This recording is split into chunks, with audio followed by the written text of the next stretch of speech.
Good afternoon, and welcome to the Idle Champions of the Forgotten Realms live stream. My name is Dylan, and I am coming to you live from the Codename Entertainment streaming closet in beautiful Victoria, BC, Canada. We have some pretty cool stuff, I think, planned for our show today. But before we begin, I want to thank the D&D team and Wizards of the Coast for hosting us on the official D&D Twitch. Pelham, Bart, Greg, John, Lynn, you are awesome, and we love working with you. And of course, huge thanks to Obo Crazy, Lauren Urban as well, because chat would just not be chat without you. So thank you also. So we're in the midst of a very busy week in the world of Idle Champions. Just this past Monday, our Midsummer event ended. Players were unlocking Diath Woodrow from Dice Camera Action. On Tuesday, we did our first ever champion spotlight for Azaka Stormfang, the latest champion to be added to the game. Game guru Chris Dupuis spent a lot of time putting together that in-depth article about how Azaka is designed and how she plays and stuff. So we're pretty stoked to have that. And I'm just going to turn down this music ever so slightly because it's just loud enough to be distracting to me. There we go. And then, what else? Tuesday we do our first ever champion spotlight. Yesterday, Wednesday, we released our 7th Tomb of Annihilation campaign update, which included a whopping 8 new variants, which vary from pretty easy if you're killing lobsters to extremely challenging if you're trying to unlock Azaka. New champion level increases and Azaka, obviously. And like our release with Dritz to Erden, Azaka Stormfang is going to be very difficult for players to unlock, but will eventually become easier over time. I'm actually in the midst of a run trying to unlock Azaka right now, and I may or may not get there. I'm trying not to use any potions or anything like that. And then, of course, today for the live stream, we have David Whitaker, company co-founder and UI guy, game designer, coming in to talk about all things design and UI. So it will be a great time today to bug us about implementing new screen resolutions, UI changes, other things that David has talked about but hasn't yet been added to the game. So if that's what you wanna, if that's what you're interested in, if that's what you want to talk about, today's your day. For those who may not know, I mean, I'm sure quite a few of you are familiar, but for those who may not, if you have a question, just type in all capital letters in chat, question, with a semicolon, and then your question. And if you can direct it either to me or to Dave, that's even better. Our wonderful community manager / producer extraordinaire, Erica, will be curating those questions, and we'll be going over them in due time. So and also, I just want to do a few shout outs because there are quite a few people already here in chat.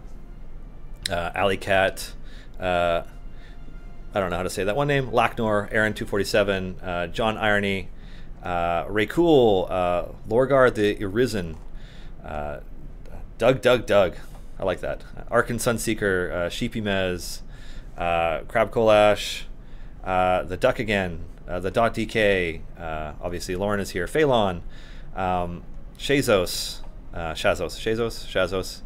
Garawar, welcome to the weekly stream. And without further ado, I'm going to bring up my in-progress match, which is telling me to join my own stream. Luckily, I'm already here. So I saw that somebody was asking what my average item level is, and offhand, I don't really pay a lot of attention to it, so I couldn't tell you. I am just now reaching the point where I'm starting to get close to maxing out levels on the champions that are here.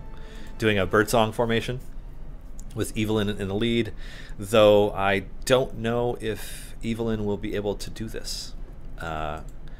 Because Evelyn's health doesn't scale as nice as Naily, so I might have to switch out for Ashara. I'm not sure yet, so that's kind of where I'm at, but I'm at 261, so we'll see. That being said, if I don't make it through today, I don't mind spoiling that the weekend promo starting tomorrow at noon Pacific is kind of designed to help players get through these new variants. There are some buffs coming that will hopefully help players who are able to make it close go that extra mile. Oh, welcome, Axis. I'm glad to see you're here as well. Moose Changer Pat. Anybody who's got numbers in their name, I'm sorry, I'm not giving you a shout out, but like I look at it and my brain's like trying to decipher like how do I say that name? Is it intended to be done something fancy? So sorry about that. Hey, Giant Dwarf, welcome. So yeah, let's see. Oh, first question's from the Duck again, of course. The new statistics are great. Love to see some damage numbers and top dealer and stuff. One small reminder though, more statistics please. Yes, take a note, forward to devs. Yes, it's low priority, do it anyway, thank you. Move on, next question. No, you're right. The biggest thing about adding new statistics to the game is that while it might seem obvious to players what you think we should add, it isn't always obvious to us. You know, there are a crazy number of different statistics we could potentially add, but we're also, you know, worried about UI bloating.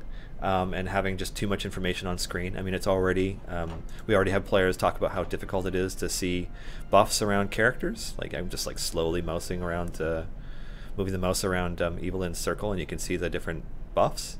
And so, you know, more live statistics, like more end of campaign ones, like, you know, it's an iterative process. So, you know, if there's something that everybody really wants to see, let us know, and we'll do what we can to accommodate. But yeah, there will be more statistics. I'm just really like, we'll see what that ends up happening. Alley Cat, what is the code for? Okay, so a bit of a preamble about codes, because unfortunately some platforms are a little bit more easier to have things like codes on. So all codes, weekly stream codes, are actually for our Steam players on Mac and PC. So if you have an iPad or a tablet for Android build of Idle Champions, there's nowhere for you to put the code in.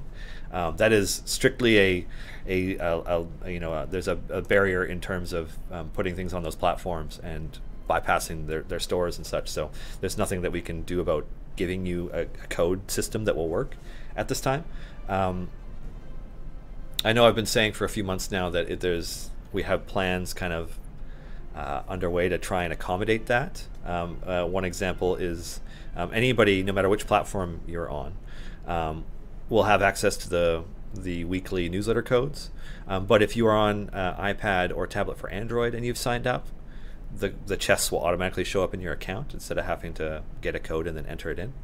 Now I understand that we give away a fair number of stream codes each week through our partners, podcasts like Dungeon Drunks. I think we do some stuff with High Rollers, or at least we have. We've done tons of stuff with Maze Arcana. And so like there tends to be an abundance of codes kind of cycling through week in and week out.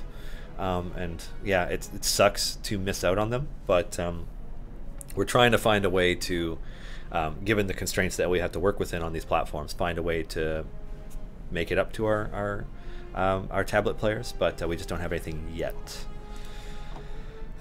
So that was probably way more of an answer, Alley Cat, than you were hoping for, but hey.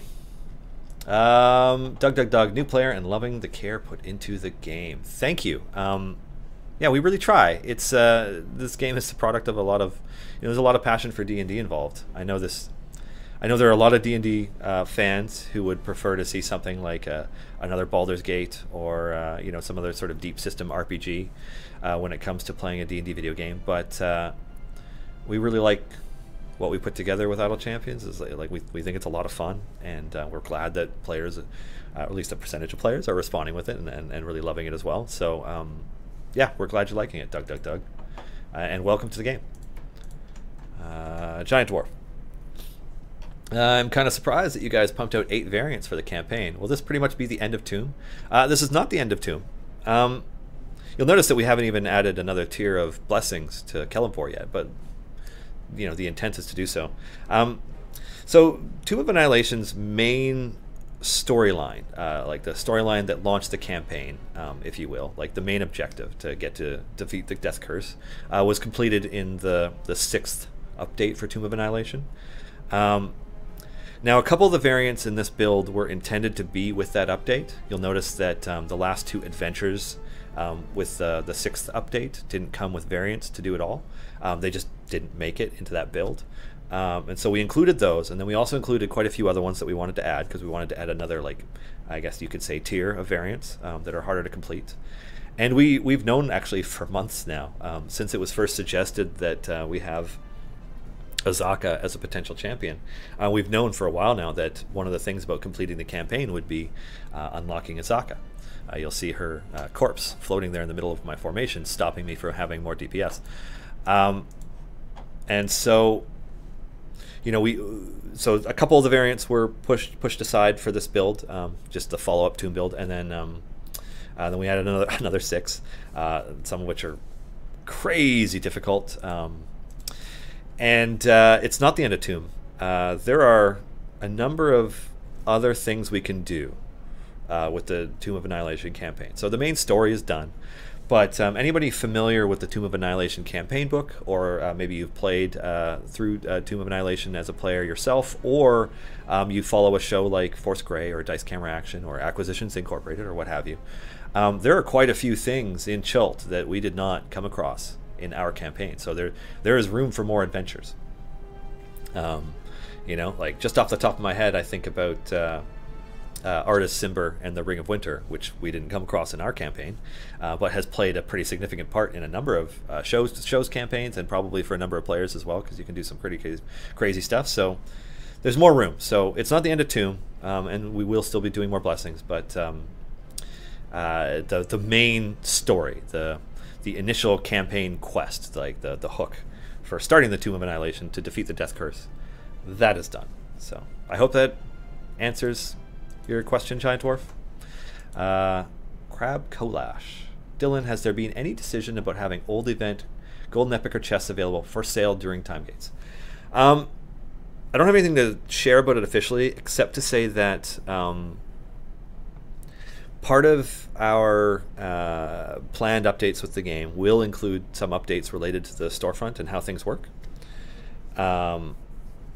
And because of that, like, you know, nothing is finalized, so I don't want to say definitively that one thing or another is happening. But previous event Golden Epics and chests and stuff like that are very much on our mind when we're looking at that kind of iterative design process, like making all of that come together. So when we have more information to share about it, we will. But yes, anybody who has missed a Golden Epic in the past, whichever one it was, you will absolutely, definitely get future chances at getting it. So don't worry. Arkin Sunseeker. Any way to add an average item level to character sheets? That can be done. Well, excuse me. I am sure of it. Sorry, I ate too much for lunch.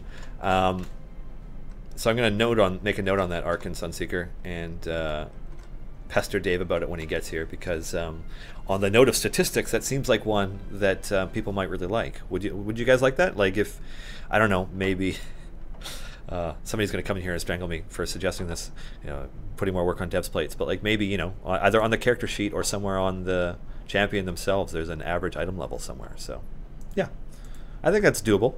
Just hopefully you're not like me and you use all your contracts on Binwin and almost every single one of them goes to update as ultimate, because that was upsetting. I'm just going to max level some of these champions. Okay, so now it's time to start just leveling. Okay. I'm going to put a Chwinga here on Birdsong. So I'm just leveling Evelyn and Birdsong right now, and we'll see how far that gets me before I have to pay more attention to this. Alrighty, Desambi. Since we already have time gates, are we going to get Stokey's event again, or will it be replaced with something new? I don't think it's a spoiler at this point to say that High Harvesttide will be returning. Now, there isn't a guarantee that every single event will return, because there's always a chance that something will be changed up. But right now, it is our intent that you know, every year at, you know, about the same time, you get the chance to unlock those champions again. And like, yes, an event might change, but for the most part, we intend to repeat them. You'll notice that many of the events are based around Faerun's holidays, so they're about the same time every year, which kind of lines up with the way we've done events. So yeah, High Harvesttide, people will get another chance to get Stokey through a Stokey focused event, and to unlock and equip Stokey, because yeah, Stokey still just kicks ass. Beat Crushers. Confirms Artist Simber. No. Question. When you open a character sheet and look at the incoming buffs, Tyrell's Moonbeam buff is not showing. It does seem to buff the champions, but is not showing on the buff list. Also, Birdsong sounds like Minsc when she gets hit. Oh, really? You see, oh god, okay. Well, I'm going to make a note about the sounds like Minsc, because that is a mark issue, and some people will notice that there's been a few times now where we've accidentally had the wrong sound effects for a character because people so rarely play with the sound on. So, yeah, I'll make a note about that. But Moonbeam, okay. So, I mean, I'm using Tyrell's Moonbeam right now, so let's just pull up somebody's sheet.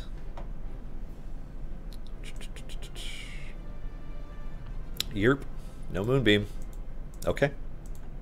Double note. Thanks, Beat Crushers. Airy. I tried the new random characters variant, and my Strix Jamila slot is totally unavailable, and my Minsc Caddy Bree slot has both options open. Is this a bug? So that adventure, the available champions are always random. But I'll have to make a note here because, as I understand it, the way that adventure works is that it's a random champion in each slot that's available. So if both Strix and Jamila aren't available, I don't know if that's correct. So yeah, I'm just making a note about that, Airy. The .dk, not really a question, but a request. More evil champions, please and thank you. Yeah, that's a good point. So I think we have currently 3 evil champions in the game. It's like Makos, Archon, and Jarlaxle. And even then, like, Jarlaxle is arguably evil. He's more just, like, chaotic in general. Maybe kind of selfish, but, like, I don't know. I don't know about evil, if evil is quite the right way to describe him. So, yeah, we have a shortage of evil champions. There's no arguing at that point. One of the challenges around that is that it being idle champions of the Forgotten Realms, the protagonists are most of the time good. So it's something that we can do better, but I'm not sure which evil characters we will be adding as champions. So yeah, because I can't spoil any of that. Leance22T. Can you give us any kind of time frame for the new blessings? I can't, no. Yeah, it's something that I could say is going to happen. There's more going on behind the scenes than people are going to be aware of, really, until we make announcements about different things. So, yeah, I can't give you an ETA on that, I'm sorry. You know, I know that the intent when last we talked about it was that we wanted to make sure that at least the second update for the Dragon Heist campaign was out before we did that. So that, by the nature of our content release schedule, had pushed it back a little bit. So we will see. Okay, OG17. As few players will be able to unlock Azaka right now, that developer time currently has little impact. Why was she prioritized over new blessings, which most players could use to make use of, and would later make Azaka accessible to more of the user base? Feels like the update hype would go farther that way too. I respectfully disagree. I think that, you know, we're trying to accommodate a player base that is always increasing in power, and so you need to release things that are steadily more challenging. You know, yes, like when Dritz came out, Dritz was like a 1% unlock. And due to the way Steam works, documenting all the players and, you know, including people who have come and gone, etc., you know, he stayed at 1% for a long time, despite the fact that more people had unlocked him. Azaka is going to be the same way. Like, we didn't intend for people to be unlocking Azaka yesterday, and chances are, if you did, you had a little help from some external programs and some other things that you were doing, because anybody who started the update yesterday would have had at least 2 variants to play through to get to 30 completed adventures in Tomb of Annihilation before being able to do Azaka's Procession 1, and then before being able to do Azaka's Procession 2. So at least 4 adventures that are going to take hours each. Like, it takes time. But yeah, we want people to have things to work towards. You know, if we'd released tier 4 blessings, say hypothetically we did, like tier 4 Kalimvors, tier 4 Torms, and tier 1 and maybe 2 Helms. I don't know how many tiers we're going to do at once, but like say we released all of that yesterday as well. There are players who it would have been trivial. They would have unlocked probably all of it immediately, and then steamrolled their way through the Azaka variants, whereas we want it to be a challenge. Like the players who are unlocking it right now, it is hard to do, and it is worthwhile to have challenging content to complete. I will fully defend Justin's decision to make it extremely difficult to get Azaka. I'm not even sure if I will be able to get Azaka today. I guess we will wait and see. I might have to wait until this weekend. But like when we put out content, we put out tons of content that are available to everybody, and then, you know, but we also have to accommodate the fact that we do have some hardcore players who are extremely have a powerful champions that are, you know, totally kitted out in epic gear and high item levels, and they need challenging content too. So yeah, everybody will eventually be able to complete it. Ironaya, what do I need to sacrifice to get Strix, either as a code or in tomorrow's time gate? Yeah, so Ironaya, I don't know if you attend cons, but we gave Holly a colossal stack of Strix unlock codes on these sheets that she can hand out at cons. So, I mean, if you have a chance to cross paths with Holly, there's a chance that you get a Strix code. And sometimes Holly, and to an extent Anna and eventually other members of DCA, once they all have, like, everybody will have just codes for their characters that they can give out at their leisure. So sometimes they'll do that through streams. Sometimes they'll do that in chat. I saw that Jared was releasing some through his YouTube video talking about Idle Champions. So yeah, now that being said, the time gates are randomized per player. Strix being a more of a top tier champion, you know, I don't want to guarantee that you'll get one, but like your chances will continue to get better to get characters you've unlocked, because the one guarantee, I believe, as we set it up, was that for each time gate, if you have champions that you haven't unlocked yet, at least one of those 3 will be a champion you haven't unlocked before. So yeah, your chances will just continue to get better. So I hope that helps, Ironaya. Wow, that name, Pelvo del Fuego Kled. Question: if you could go on holiday with any one of the in-game champions, who would you choose, where would you go, and why? God. I would go sailing with Jarlaxle. You know, go hang out in Luskan, cause some stuff. You know, go to Waterdeep, etc. Check it all out. Yeah, I mean, you know, he might just stab me in the back and throw me overboard, but I don't know. I feel like of all the champions, Jarlaxle's also the one most likely to have a good time, except maybe Hitch. Yeah. All right.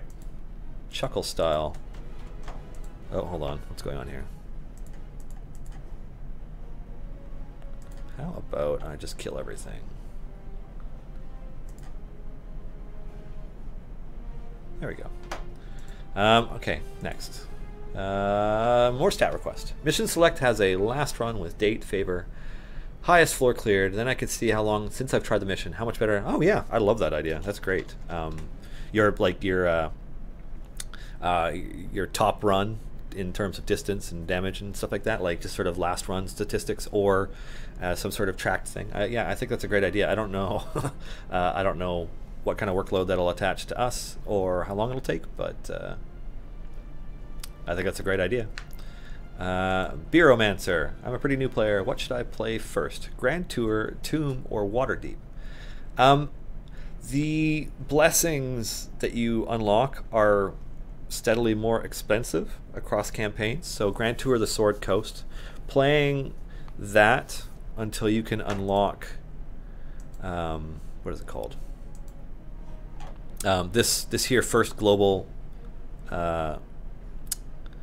global blessing, And to a degree, the other ones are good too. Like, I mean, the Gem Hunter one, it doesn't seem noticeable when you get it, but like it adds up over time a lot. But definitely get the first global blessing from Torms, and then go into Kellenbor's and get the first global blessing from Kellenbor's, and kind of prioritize those. And then it's just a matter of balancing, like eventually purchasing all the blessings while also having enough divine favor to quickly be able to get to, be able to get to your wall. That's kind of it. If you need help, like figuring out efficiencies and how best to do things, the official Discord that myself and a lot of our top players regularly hang out in is a very good place to get that kind of information. There's a new players resource that one of our community leaders, Archimedes, put a ton of work into, and has also had contributors from people who work on the Wikia. You know, it's anyways. Yeah, so the official Discord is discord.gg/idlechampions. Yeah, it's a great spot to get that kind of information. Oh, hold on. Let's just make sure this guy dies.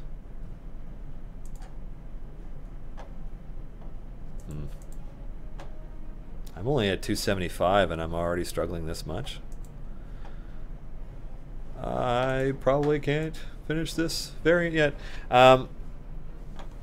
Anyways, yeah, Grand Tour first Spearomancer. You know, get that first tier of first global blessing, then Tomb of Annihilation, get that first global blessing, and then just like work your way through it. Yeah. Crab Collage, any plans to hit the Underdark? Not just yeah.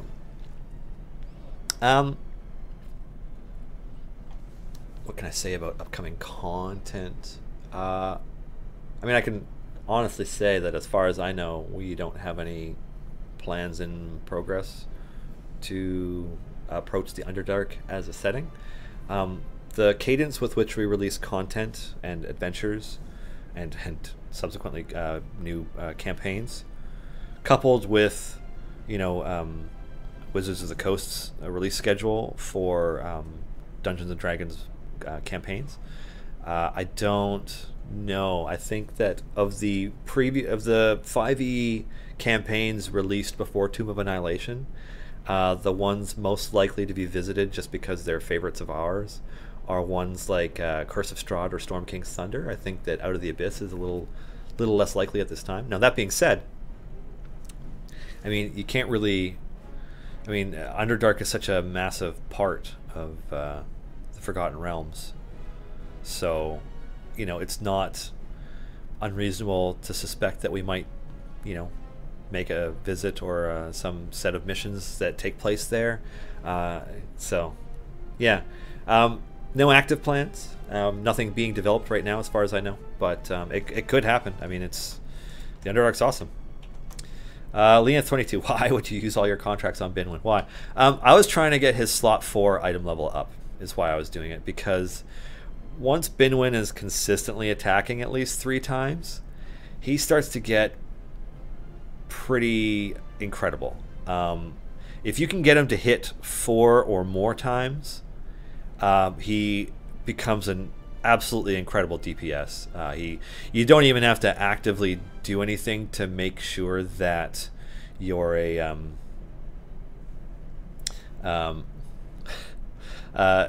your next what is it called? Barrow stacking. So it's like you don't even have to actively try to Barrow stack with Binwin once he can attack, you know, 4 times plus, because he will rest for long enough to get a 4 stack before he attacks again. And then as he attacks, each one of his attacks hits harder. He just starts shredding through stuff. He gets pretty amazing, to the point where you won't even actually miss Nayeli, which is, I know, weird to think about, but like that's how good he can get once you get that slot 4 item level up high enough. I know players are probably waiting on us to do a golden epic for that slot, but that would be a bit much. I mean, if everybody has a Binwin that attacks 5 or more times because their slot 4's item level is so high, that would create problems not unlike what we had with Barrowin right at the start. So we shall see. Yeah. Anyways, yeah, Leanth, I was trying to get my Binwin slot 4 item level up. and I leveled the crap out of his slot 6, and I was so mad. Typo TX. I really love the idea behind never split the party. My first attempt was a miserable failure due to the random champions I got at 200. Very exciting, but I kind of don't want to complete this one since I won't be able to play it ever again. Any plans to make variants replayable, maybe without the reward? This is the 26th time I have taken that question on stream, and the answer is still, like, we love the idea of replaying variants, especially since, like, we feel like we've come up with some pretty awesome ones, and just the kind of one and done part of it isn't very satisfying, because you just, you know, some of them you enjoy. Maybe you want to play Durable Deep again. Maybe you figure, hey, like, now my bin win kicks ass, I want to try that one again and just rock it.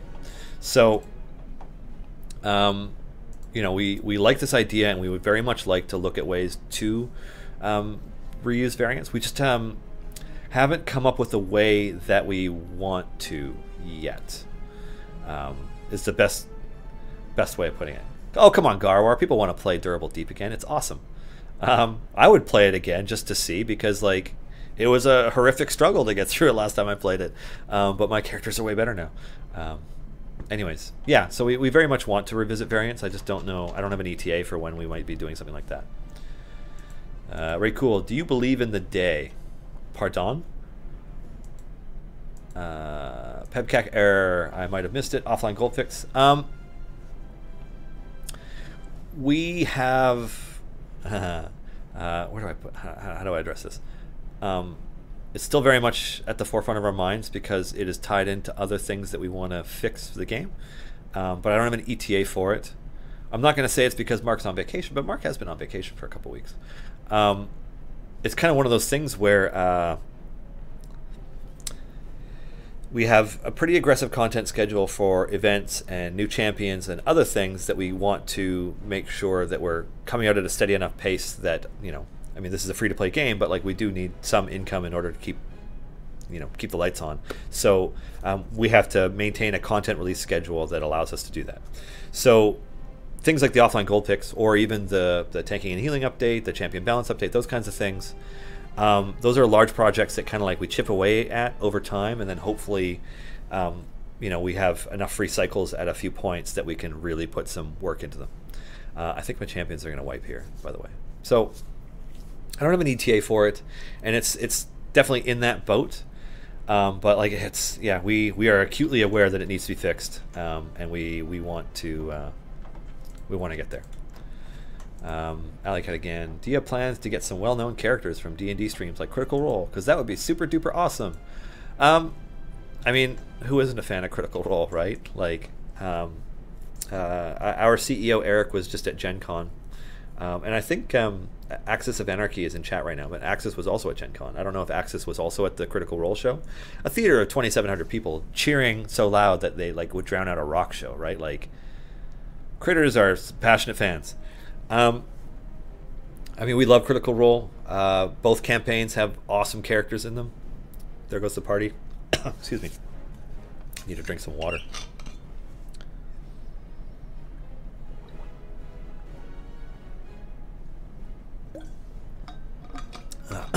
Okay, there we go. So, yeah, we love Critical Role. It would be super cool. I actually answered this question in depth in a way that I probably haven't before in our subreddit Q&A yesterday, just explaining what the process is like for us in terms of, like, you know, connecting with somebody, a group that we potentially want to add, what that means in terms of having Idle Champions and Codename Entertainment, communicating with Wizards of the Coast, the D&D team, and communicating with whoever this person is, like, you know, like Holly, and then, like, working on an agreement that works across all of it as well. It's kind of it's an extremely time-consuming process, and yeah, I mean, yeah, we would love Critical Role. That would be cool. We'll see. I mean, there are a lot of shows we love. Like, I mean, we love Dice Camera Action, and we were excited to be able to, you know, get at least 3 of them into the game. But there are a lot of other shows we love too. So yeah, cross your fingers. Very cool. Maybe a Z75 variant where you're restricted to evil champions only. Yeah, restricted to Jarlaxle, Makos, and Archon. Yeah, I mean, it's not impossible. Alignment is an interesting thing. We noticed quite a while ago now that one of the issues that we were running into is that we have so few evil champions that variants, that might be alignment focused. It's like, well, we don't have enough evil champions to fill out a party by any stretch. There certainly aren't enough for a full Grand Tour party, let alone Tomb of Annihilation. So, yeah, it's a possibility, right? Cool, but it's we'll see. Neverhood 123. When is Rick from Rick and Morty going to be released? Never. I can safely say never. I cannot imagine what it would be like to navigate that legal area.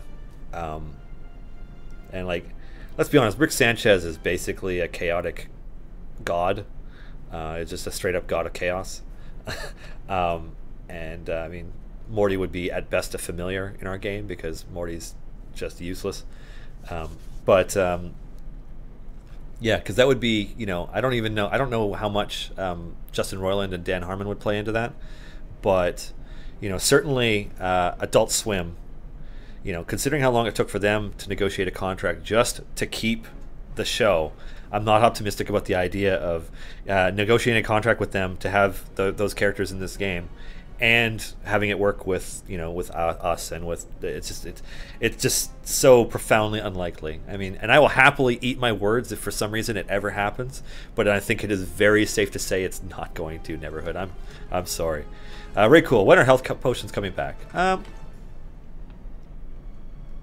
It's funny, people hated them for so long and now they miss them. It's kind of hilarious. I can say that there is a good chance they may return with what do you call it? A tanking and healing update that changes the nature of how health and stuff works in the game. But yeah, maybe then. Phonix 48. Are we gonna get spoilers for the boss for the Azaka unlock, or can you go to wallpaper?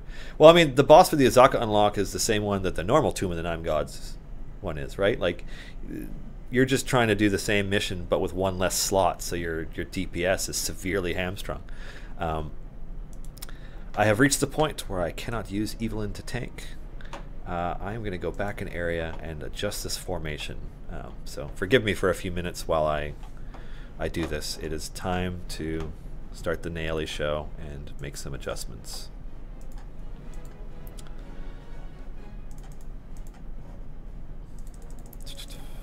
Alrighty. Alrighty. That will help.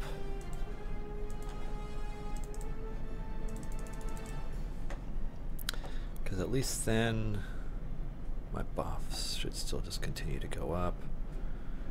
I wonder if I've reached the point also where because Bruner and Deacon are actually pretty close now, and it's gear dependent, and like my Deacon gear is not as good as my Bruner gear, so it might actually be worthwhile for me to switch to Bruner. I mean, I'll have to level him up first.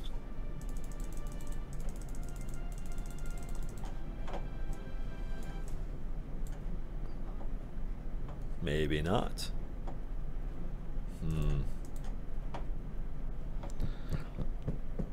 Huh.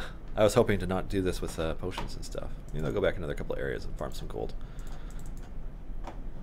It's getting tougher. Okay. Anyways, Phonix 48. Yeah, I mean, I don't mean to spoil this for you, but it's the same boss. Giant Dwarf statement. The Drow Library Overseer was kind of cute from the Diath event. Huh. Yeah, yeah. I mean, we could also, like, I suppose we could always just invent one, but yeah. Shivimez. Anna has no Evelyn codes left. Oh. Yeah. I will let our marketing director know, and we will connect with Anna and make sure that she gets more Evelyn codes. I don't know. There'll be a time frame in which that takes, but yeah. Desambe.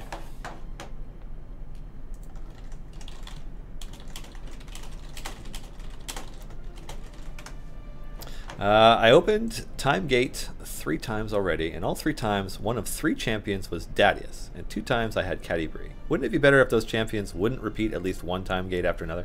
It's random. You know, now, without more context, like, have you not unlocked them? Because if you haven't, then they should be showing up. Like, I understand that you might be frustrated that you're getting Dadius and Catti-brie over and over, but yeah, the main thing about it was that we're trying to make sure that you get access to at least one character you didn't already have access to. So, Zeminor, new player here. About time gates. Can I just unlock a champion and get 1 chest or get 2 chests if I already have that in champion unlocked? Is this correct? Yeah, we have we did a time gates FAQ on the Codename Entertainment page. I wonder if I can pull that up quickly. I'm gonna see if I can't beat Lauren to this. I bet I can't. Lauren or Erica will probably get this faster.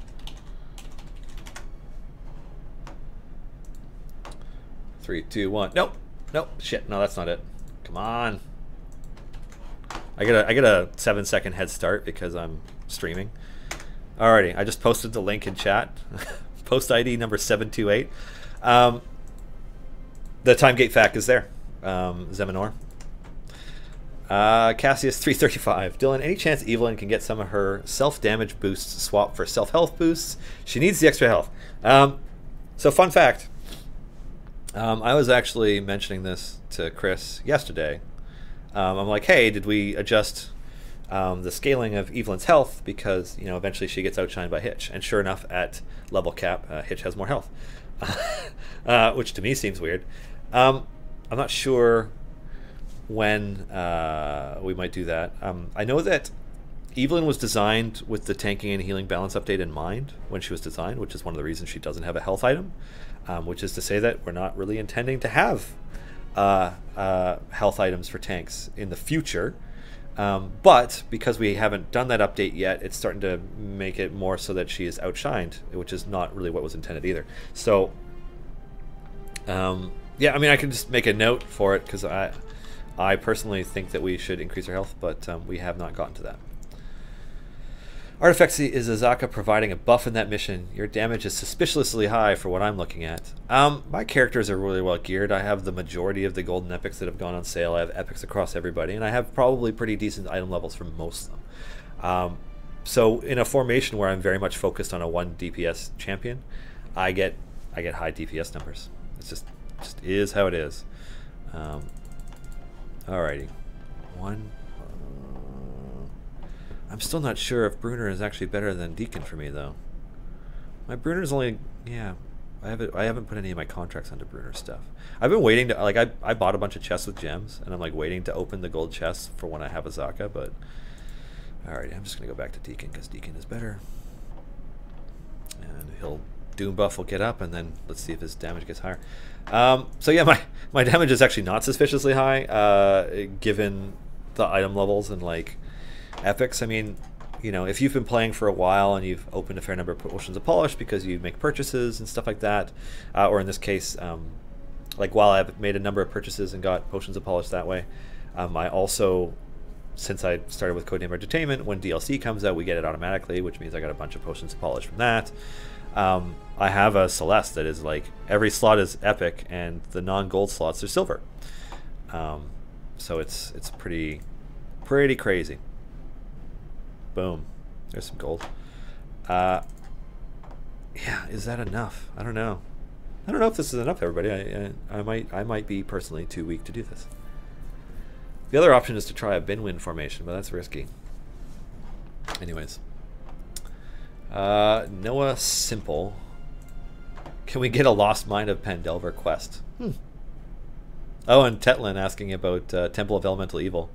Oh man, you guys are asking for some iconic stuff. I mean, I know Lost Mine of Pandelver is relatively new because it's the 5e starter set, but Temple of Elemental Evil is some classic stuff.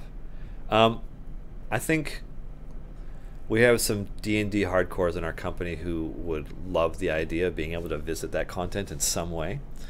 I don't want to hazard a guess as to when or how that might happen, just because you know, we currently have 3 permanent campaigns with updates coming out, and you'll notice that it's been a while since the Dragon Heist update because, you know, there have been Tomb of Annihilation updates and Grand Tour updates as well. I mean, we're doing some Ravenloft stuff in Grand Tour. Tomb, we finished the campaign, we added some variants, and we will be getting back to the next Dragon Heist updates. I don't want to say soon, but I'll say in the Blizzard entertainment form of soon. Which means never, actually. That's mean. But anyways, like what we're getting to, it's more like, so we're doing updates between 3 campaigns. If we had another campaign to update, it would space out those updates even more. So yeah, those are among some awesome adventures that we would love to in some way, I'm sure, feature, but I don't know when or where or how. So, but thanks for suggesting them. Minestress. Why do all the men have silly grins while all the women look bored and disgusted except Evelyn, who is way too happy? So I actually have a note from our art team, which is to say that everybody tends to look grumpy or serious because they're fighting monsters. But some characters are happier looking because it's a specific part of their character design. So, for example, part of Evelyn's design is very much like how bubbly and upbeat and chipper her character is. I mean, I'm sure at least some of you have seen how Anna plays Evelyn on Dice Camera Action, but like Evelyn is happy. So, of course she's smiling. Everybody else is fighting something. And Deacon is just, you know, not bright enough to know better. But yeah, not a lot of smilers, and if you guys have seen some of the 5e art for Caddy Bree before, she don't smile. Yeah, but yeah, it's kind of just like it's in some ways it's an artist's choice, and it's also like, I mean, since people are fighting, all the art, like once our art team goes through it, it goes to Wizards of the Coast. So yeah, you have people's you know, fighting faces for the most part. All right. Cassius 335. Why does nobody ever reduce base attack speed, either their own or the group's? Speeding up attacks or slowing down attacks? I guess, what do you mean? Do you mean like a self buff? Because like Jamila has an upgrade where you can make her attack much more quickly, and we've had blessings that do that. Are you like hoping for a champion that speeds up or slows down the party's attack speed or something? Can you be more specific? Ironaya. Alrighty, have you thought about special holidays or birthday events with pre-made setups that tell the story of, for example, Waffle Crew, where you have access to all of them and their gear, and idle level is fixed so that everybody can experience it? There's an idea that's similar to that we had talked about at one point, but I don't know that it was something that we were intending to do. Like, I don't know how many of you maybe played one of Blizzard's games, Heroes of the Storm, but before you purchase any character in it, you can do like, try this character, and it'll put you in a mock scenario where you get to play as that character, and just kind of test them out to see what they feel like. We thought about having something that included, like, you know, you got to try a champion, and like, so you had them and you could, I don't know, like use a potion and have all rare gear on them for a time just to see what they play like or something. And I don't think any of those ideas went anywhere. Like, they kind of fizzled.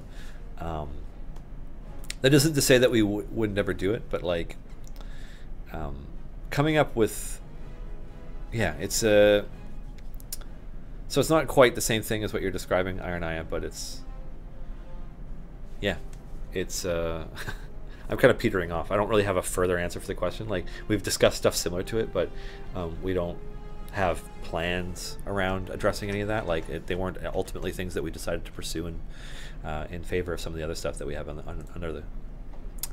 in the works. Okay, I don't know this name, but like, will you continue to keep adding new champions for essentially forever, or is there a set number you're looking for? We don't have. I guess the only way I can really answer that is that there are a large number of characters we still want to add. You know, and you know, those include characters from books, characters from shows. We have a list that is long enough that it will take us some time to get through them all. So I don't think we have an intended end at this time. You know, you can look at our previous title, Crusaders of the Lost Idols, where we are still releasing champions after 3 years. And, you know, it's possible that that's the route we will take with this as well. But there's no guarantee. So, yeah. One of the things about free-to-play games is that the content has to be a steady stream for as long as you can maintain it while either, you know, for whatever reason. So,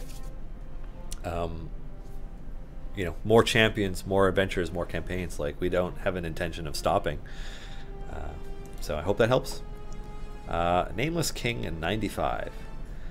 You may not be able to comment on this since it's probably a part of the rebalance, but is there any plan to make the companions buff multiplicative similar to Eyes Unclouded or Troubadour Troop?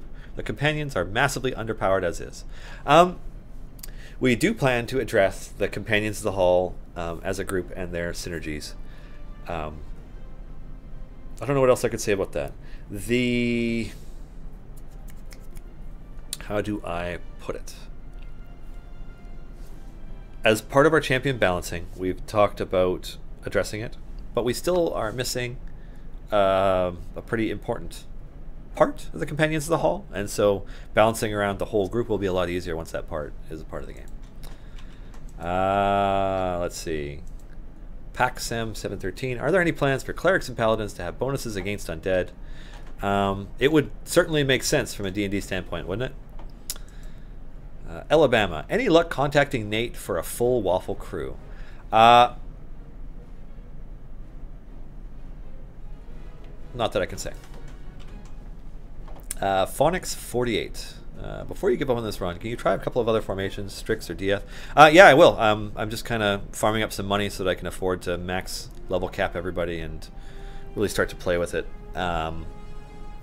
I've focused on Binwin for my formation so much for the last while that I wonder if, despite the fact that Birdsong is amazing, that Binwin might actually be a better champion for me. The problem is that Birdsong attacks non-stop, and Binwin, he attacks for a long stretch and then stops for a long stretch. So he's not good at clearing groups. And we don't have a party that's big enough that we can really... I don't know. I guess we'll see. Yeah, I will definitely try some other stuff out, though. Crabquill Ash. I know it's been brought up before, but it means to buy potions, contracts, and specific chests available with gems. It has been brought up before. I don't imagine that we're going to do something like that when the game is as easily exploitable as it is. You know, like, not that it's any secret for anybody, but like, people can hack, speed hack, etc. at the game, and, you know, between that and scripts, do a crazy amount of gem farming, which like really trivializes that kind of stuff. So if we did a gems only store for all the individual items that people want, we would end up with a selection of players who have absolutely crazy item levels for their equipment and other stuff. So like, that's something that will always hold us back when it comes to offering further options with gems. So I don't know. I don't personally think it's likely, but we'll see. I mean, things can always change. CG Player 2000. When I complete an adventure, I restart from scratch with no money. Is that intended? Yes. Think of it more like starting over your T&T campaign in a way. But what should happen is that you earn enough divine favor that, you know, you earn more gold more quickly. You know, with an exponential increase that allows you to do things. Like, if I started this adventure over and everybody saw it, the first enemy I kill, I can unlock the first like 8 or 9 champions, like right then, just like put them all out. That's what happens when you start to have high levels of favor. So yes, it is intended that you start over each time. Dogmatic. Is the plan to have one character unlocked from each campaign, or could we see more from Grand Tour or Tomb in the future? Screw it. Yeah. Yeah. We're not intending to just have one ever. There will be more.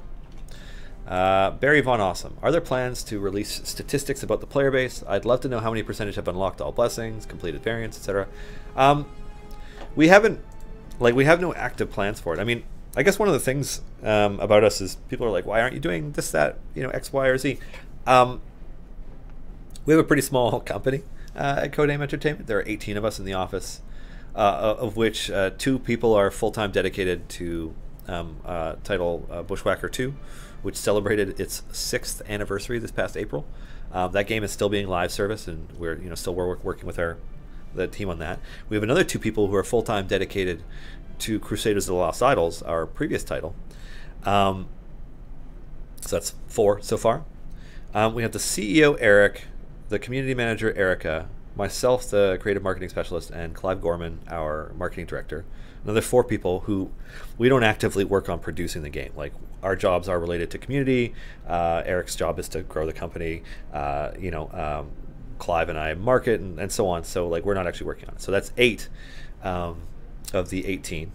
So of the 10 people who remain, we have 4 full-time artists, including Adam, our art director. So he takes on a variety of roles, and they do everything from drawing every background to every champion to monsters to UI, etc., like all that stuff, as well as a number of other related game materials, like the animated GIFs that we sometimes put out, that kind of stuff. So that's another 4 people. So of the people who are remaining, that's Justin, Dave, Mark, Peter, and Jacob. Is that everybody? Oh. Forgive me if I'm forgetting somebody right now, because I'm just doing this as quickly as I can. They're all doing different dev-related things, but also, like, Justin does contribute to the lead development of Crusaders, although that is primarily Kevin's gig now. Oh yeah, Chris Dupuis was the other one I'm forgetting. Sorry, Chris. So Chris also doesn't develop the game as much, but designs like mad. So Chris and Justin do all the main design work, with Chris taking on some of the heavy lifting from Justin, since we hired him to try and boost that out. So it's like, anyways, basically what I'm trying to say is that our team is actually pretty small. And yes, very cool. You can totally do hashtag blame Chris now. Although blame Justin is still a thing, but yeah, blame Chris. Our team is pretty small, so like it's actually not that hard for us to get stretched pretty thin in terms of how many things that we're trying to do. Like, we're going to be at PAX at the end of the month, and that is a crazy amount of like extra planning and logistical stuff for us, when we are also planning to do, like, we have another event coming to the game next week. We have, probably not another event by the end of the month, but like one shortly after. We have more characters to release. We have all this. We have so much stuff on the go that it's just like, the idea of putting together one of those super awesome like banner graphics like Blizzard will sometimes do with like Overwatch stats, like trying to do something like that for Idle Champions. It's like, who would do it is kind of the thing. So that's what all of that long semi-tangential explanation goes to, is like, who has the time for it? It would be cool, but I don't know what we will do. So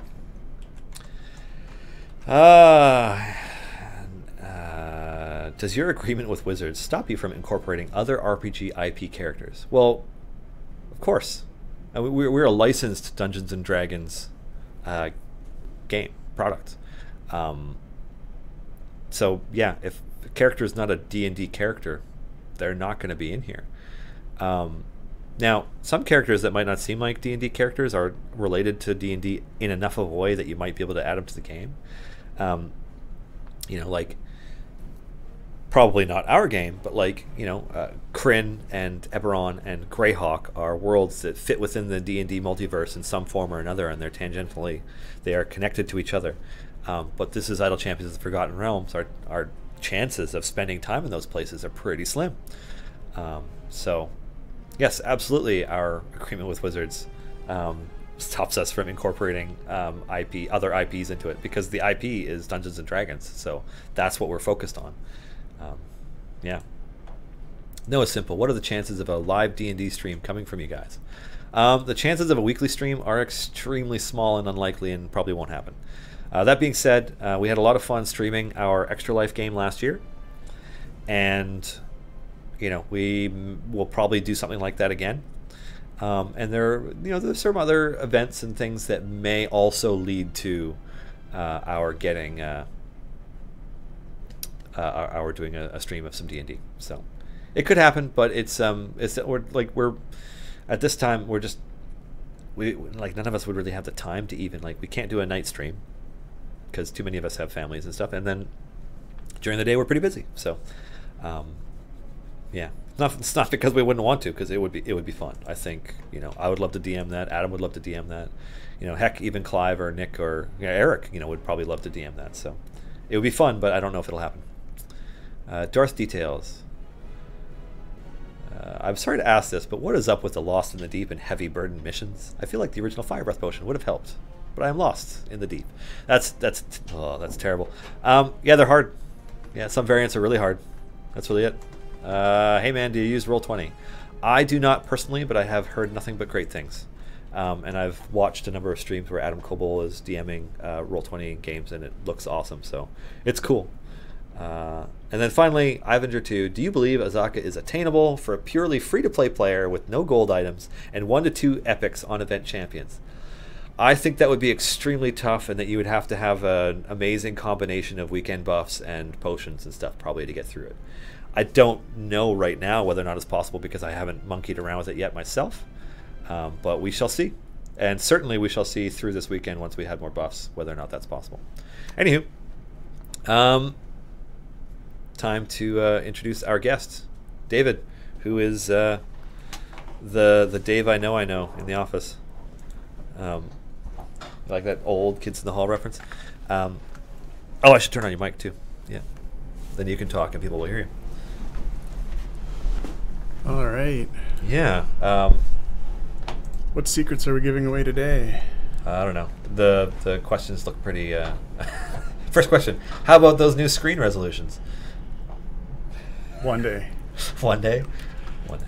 I mean, I think it'd have to be a little more specific as to which new screen resolutions, because it did increase the screen resolution options quite a ways, but haven't got the scaling stuff in there yet. So yeah, you can bump it up, but some of the text is still really small, and that's a problem we haven't solved yet.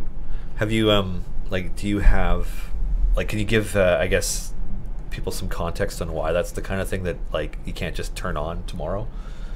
Mainly because we're actually, what you end up having to do, can we hear me? Is that what's going on here? All right.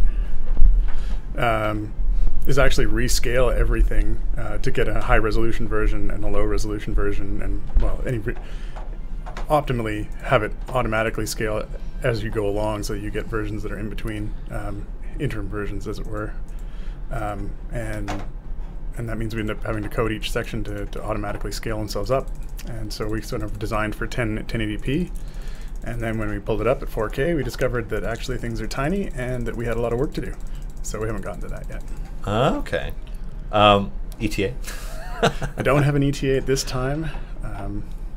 Yeah, we just have so many things on our plate right now. Unfortunately, many of them are things I can't even mention. But it'll be coming, but we have a few things to come out first. Okay. Such as? No, I'm kidding. Okay. Phonics, a question for Dave. Love the new stats. Why did the team go with highest damage rather than total damage? I'm not sure. I'd have to ask Dylan, or sorry, not Dylan, Jacob, who put that in there, and/or I think actually maybe Chris specified some of those. So, yeah, not sure. But we can certainly add a total damage if that's something that people are interested in seeing. Yeah, I think it probably just ended up being like an enormous number that might be kind of fun to look at, but yeah, absolutely. Go way back in levels trying to set up a new formation. I need to figure out if I can push further than this. I got rocked by the hardest variant we have, so I'm just like, what do I do? Absolutely shocked. Oh, it's very difficult. Which variant is this? Is the Azaka's Procession Part 2? It's the missing a slot. If I didn't have a slot missing, I could do it, but yeah, it'd be hard. It's not as hard as the permadeath variant, or is it harder? I think the permadeath variant one is more a matter of are you paying attention to your game right now? Are you even in a position to pay attention to your game right now? It's kind of you know, true. It's, you can't just leave it and come back. You find everyone's dead. Yeah, yeah. No, that's not what I want to do. There we go. I don't know. No, I'm not getting high enough DPS numbers. I don't know. I'm just going to keep monkeying around. So far, this is my best one. It's a it's a Birdsong DPS formation, because once Birdsong gets going, the number starts to get pretty decent, and then I don't know. I think maybe Bruner instead of Deacon. Oh, I'm no expert when it comes to that. Evelyn's a better buffer than Ashara is at the moment, but Evelyn can't really take a hit, so it's like, oh shit, what do I do? Yeah, so thanks, Justin. This is real easy. Anyway, what do we got next? We'll go and change it all up with the rebalance. Yeah. Dave, since you're working on the UI and stuff, should I have hope for a mobile version of the game? At the moment, I'm playing the game on my phone through Steam Link. Oh, wow. It's got to be tiny. Dedication. Yeah, I mean, right now, we're not looking at redesigning the UI, and we feel that a redesign would be necessary to actually get it to fit on a phone screen. So it's not something that's on our radar right now. So I guess that's the only way to do it right now. Sorry, what was the name of that program they're running? They're using Steam Link, so they're using Steam on their phone, and then using that to kind of get Idle Champions to run on their phone instead of. Wow, that must be really awkward. Yeah, I imagine it sounds brutal. Yeah, it's the same way some people get it onto their television too, I think. Yeah, unfortunately, if we scaled the game as it stands down onto your phone, you need to have really fine motor control and potentially a magnifying glass to actually read some of the text. So, pretty much need a full redesign of the UI for that.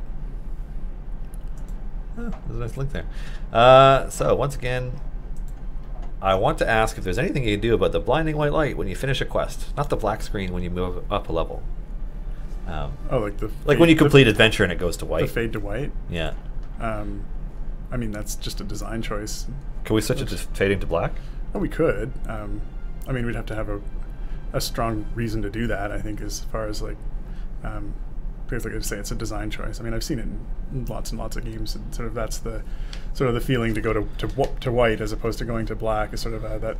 I know actually the original source for that is from Crusaders, where it's the end of the world, and the world is exploding. Sort of, it's this, everything is just huge explosion followed by whiteness and white emptiness, and then the reset. But yeah. Now, like when we made that choice before, was that one of those things where because it's been done that way, we just kind of did it and that was that, or fade to fuchsia? Erica, fade to fuchsia. That'd be terrible. Or is it one of those things where, like, we never actually tried anything else? We just did it white. I mean, it is one of those things where we left it as it was because it's like, hey, this is working, and we like it. So. Oh, okay. Yeah. Huh. I mean, don't get me wrong. I've literally, other than the one player who has suggested it, who's the same player, I haven't heard anything else about it. I was just kind of curious. Is that something that's bothering people, or is it just a specific thing that one player doesn't like? Kind of hard to tell. Yeah, I mean, it's one of those things where you're never going to please everyone, unfortunately, and so you'd make the design choices that you find most appealing, and it's not always going to be the same for everyone. Mm-hmm. Somebody wants to know if we're ever going to do skinning or modding for the UI, and they're thinking about World of Warcraft's Lua mods. No. Talk about a rework. Yeah. Okay. For the average DPS number on rollover, can we see what the various bonuses for favored enemies are? Without seeing a number, is it hard to imagine how much better? It is hard to imagine how much better, if better, those bonuses are, especially if you have poor gear. Right. Do we have some of those already? When you hover that, do we get? Well, you can hover over these buffs. They're just kind of hard. Oh, I mean on the DPS number. Oh no, it's just the total. Yeah. Like if you did that and it's like if it listed all of them, I think that would probably make people a lot happier. Yeah. What am I thinking of? I swear we had something in there that was showing some of the. I just realized I should be using Minsk on Dead, and I'm not because I'm gapping out. I actually suck at this game, everybody. Hey. Whoa, company secrets. Yeah, right. So I bet once everybody's alive again, this will actually turn out to be a better formation. Oh, jeez. All right, let's try that again. Okay. Yeah, I guess wanting more. It comes down to wanting more information, which is probably the most common bit of UI related feedback I see. Yeah, no, I mean, I think that's a valid request to actually have a breakdown of what some of those pieces are. Yeah. I know that some of those pieces there's also gotten more difficult to discern. Something like with Deacon, his ability there, making the number roll up and down. The way it scales up and down can be challenging to decipher at times. Yeah. Yeah. And then other effects come in, like if you've got Naili and her multi-monster ability, and then that's just jumping up and down based on who's coming in. I mean, sometimes it's just a challenge to get all that information in a way that's readable and makes sense. But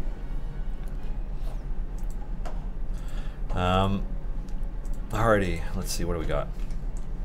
Is anybody here having issues with the Steam achievements? I finished the low charisma variant, but it did not show up in my Steam achievements. Yeah, I've had a couple of reports of that today and yesterday, actually, and we've been seeing some delays loading up user accounts. I don't know if anyone's noticed on loading of the game, seeing just like the actual box popping up that says what it's doing, which is like loading user account, and having that wait for a few seconds. We've been seeing that both on live and dev today, and my feeling is it's Steam right now is actually being really slow to respond. Oh, okay. So my guess is that Steam's being slow right now, and that this will clear up usually it clears up within a day or so, and then you'll see those credit. Because we actually attempt to recredit those achievements every time you log in. We make sure that there's a synchronization between your game and Steam. Oh, okay, so they haven't lost that achievement by having it no, show not up. at all. No. Oh, okay, cool. That's good to know. I think people will probably be really happy to know that part. Alrighty. Okay. I don't know how to say that name without sounding stupid, but when Naili gets attacked by multiple enemies and you clear all of them at once, do you keep her bonus damage buff until she gets attacked again, or does the buff fade immediately? Naili gets attacked. I mean, I'm not using Naili right now, but your like party DPS just steadily increases as more and more mobs kind of gather on her, and then eventually you just kill them, and then I think it fades the moment the monster. I think it's immediately tied to the monster number, but don't quote me on that without checking it. Yeah. Zappin28, do the expired fire breath potions work on bosses with armor? I don't think they do, actually. Don't know. Yeah, I don't think any of the fire breath potions touch bosses with armor. No, they don't, and that actually is something that's caused a little bit of confusion lately.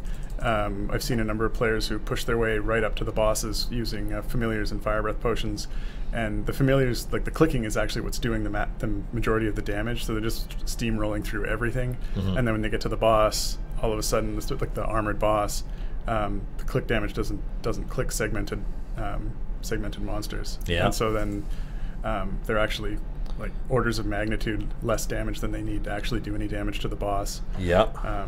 So that's something that we've been talking about internally. Maybe we can come up with a solution for that, just because that's something really confusing when you hit that, as well as kind of frustrating because it feels like you're at an artificial wall. Yeah, well, I know there's a bit of feedback that comes from players on a pretty regular basis related to that, talking about like they don't really like armored bosses, and on the one hand, I'm like, well, I mean, if it's a dragon or a giant, like they're big, crazy tough, and in the dragon's case, they're literally covered in armor. So like it seems fair that they exist, but it prevents familiars and fire breath potions from being at all useful, which is I guess they're less of a fan of. Yeah. I mean, the reason they obviously from a design standpoint, it lets the boss monsters survive long, like being on a number of hits rather than on an amount of damage, lets their other unique abilities come into play. Yeah. Because it certainly becomes then a question of time, of how much time you can survive, rather than like, oh, I've got one guy who can do all the damage in one hit. Oh, it's done. Next. Yeah. These guys aren't undead, are they? No, they're elemental. Swap. Man, these variants, I'm telling you. Actually, maybe I should just unlock and upgrade Zorbu and use him just for this one thing. Which ones? The ones that have already taken damage? Yeah, sure, why not?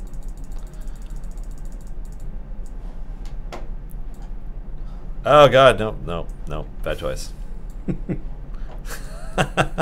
We'll get through this. Alright. Colette, what was the Exaka bug? I was looking at Discord this morning and there were some interesting comments, but nothing specific. Sure. So the Exaka when Azaka transforms into her tiger form, every hit that she does on a monster increases her damage by 10%, or was it just every 2 seconds, or was it every hit? I'm getting in trouble now for not remembering exactly how this worked. It was a stacking buff that was supposed to disappear when Azaka transforms back. Yeah.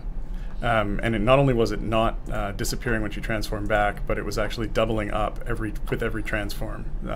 So first you'd get 1 bonus per hit, and then the next time you were getting 2, and then you were getting 3, and then you were getting 4 per hit with every subsequent transform.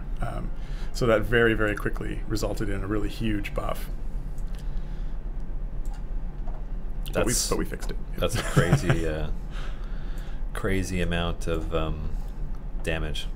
I saw a screenshot that had a number that I was not expecting to see in this game. For DPS, I was like, oh wow, okay, yeah, that's a few more digits than I figured they might try and do. Well, it certainly left Justin and I scrambling to figure out what was going on there, because those systems are usually done by Mark, who is at this moment enjoying some summer vacation. Yeah. Well deserved, I might add, but that left those of us who aren't quite so familiar with those systems digging through them, trying to figure out exactly how it all worked. So that what did he break before he left, kind of thing? Yeah, well, I think it was what was not quite finished was the case on that one. But yeah. Huh. It's like, it's stacking. Looks like it works. Great. Move on. Oh, wait, it's stacking forever. Yeah, I mean. Yeah. Yeah, I guess we're kind of in that way. It's one of those times where we should, in some way, be thankful that players found ways to get Azaka so early yesterday that we're like, oh, that bug shouldn't be there. So, no, certainly the fewer the people it affected, the better. So, yeah, Garwar wants to know when we're going to fix this bug here, where sometimes when you max level, it fills in gold, and other times it doesn't. Wow, I wasn't even aware of that. Oh, really? No, or if I was, long since on the back of my list of things. Yeah, it's been there for quite a while. When did that show up? There was, I swear to God, there was a patch that it showed up earlier this year. Like, it wasn't a thing until then. Because it used to be when you reach max level, it just like fills in gold and it stays there. And now it's not. Or the other way around. Either way, it's inconsistent, right? It's right. Like, so. Now we can certainly fix that. Wasn't even on my radar. Well, it is now. Cozy wants to know when we're getting a new shop. Soon. Is that Blizzard soon? Valve soon? Blizzard soon? Valve soon? I heard you describing something as Blizzard soon. And you actually said that was never? Is that the... Yeah, that's mean because it's never, yeah. No, Blizzard does eventually release things. Although I don't know if you noticed yesterday, because they were talking about Diablo because they have a new community manager. And they announced that they're going to have a Diablo-related announcement at BlizzCon. I'm like, thanks for the announcement about an announcement that's 4 months away. Like, right. That was funny. It reminded me of those like little trailers you get for trailers, like the trailer tease for the trailer, and like the trailer is already a teaser, so it's like, what the, coming soon trailer. You need more hype. It's almost as bad as when you go to YouTube and you load up a trailer and it plays 5 seconds of the trailer and then it starts it. It's like that Futurama bit where they get the message in the pneumatic tube. Expect a message from the central bureaucracy. Yeah, bam. Yeah. Next one comes in. What's this? Oh, it's a message from the central bureaucracy. Oh, that was a good one. I love that one. That's the same one where Hermes gets fired and replaced by the lady who likes dirty fry, right? Yeah. Yeah, that was great. Good stuff. Futurama was great. You should watch it. Anyways, let's see. Giant Dwarf. Can we get some sort of hatch mark or clearer way of showing when Diath's treasure hunter works? And what is his base mischance anyways? We can certainly get something more visual in there to show when it's working. I can't tell you what the base rate was off the top of my head. Okay. Kios G. Any news on when the whole blue screen of death with malware bytes will be corrected? Many people are having this issue. We have to turn off malware bytes to play this game without a system crash. Yeah, I mean, that's a tricky one. Originally, as far as a blue screen of death occurring with malware bytes, that's one that was reported by one, maybe 2 people. There was quite a few issues with malware bytes actually basically breaking the save messages, and it didn't seem that it was malware bytes actually like catching it as this is a malicious programmer and malicious communication, but it was actually going through their filter, and the very act of it going through their filter was doing something to actually make the message malformed, and so when it arrived at the server it was no longer an acceptable message. And the odd thing about that is that it actually wasn't happening every time. It was only happening some of the time. Unfortunately, what this resulted in was that by the time you got to a boss, you'd end up with a stuck save, and then it wouldn't save. And because of that, it would be just waiting there for the boss loot sack, which would cause the game to just stop when you got to a boss, because the game waits to get the game waits when you beat a boss to both save that you've completed that far, but additionally to find out what you're going to get in the boss sack. Whether you're going to get a time gate piece or a chest or just the regular gems. So we weren't really sure what was going on there, and we did add some additional pieces to retry that when we detected it. And so with the trial of Malwarebytes that I installed, I could very easily reproduce the problem, and then it would actually retry a few times and go through. And that, when we rolled that particular patch out, that seemed to greatly reduce the number of reports I was getting about Malwarebytes. But I did still get some trickling through, and it seemed to be that the only option was to disable it, and that solved the problem. I'm not 100% sure what the best course of action to take is going forward from there. We did speak with someone who was a player who also worked for Malwarebytes, and he said that internally they had been getting reports of that for us and for other programs. So it was our assumption that they were working on it, but at this point it doesn't seem to have improved on their end. So if we continue to get reports, it may make sense to bring it up with them directly and see if there's something that they can do. But unfortunately, on our end, there's not a lot we can do other than suggest that you disable the active web protection feature. So, wow.